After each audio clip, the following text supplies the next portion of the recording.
ito na ang ating resident AI analyst. Walang iba kundi si Jean Poo!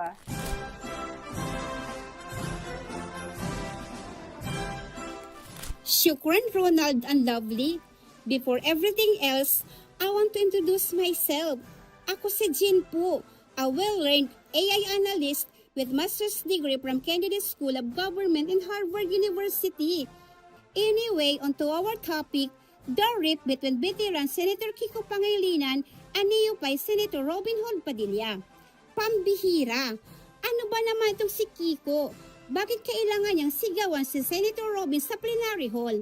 Never in the records of the Senate na bababasa mong may sinigawan si Robin. Anong tingin niya kay Binoy? Walang pinag-aralan? Artista lang?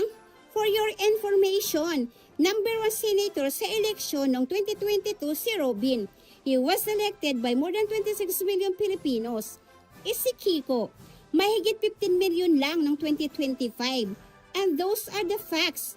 So sa tingin nyo, 26 milyong Pilipino, mangmang? I don't think so. Senator Robin may have been a bad boy in the movies in his early life, but at least he was reformed.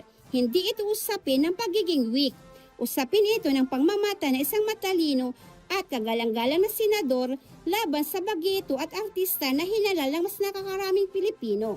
Palibhasa, si Senator Robin ang totga o the one that got awi na Ate Shawi.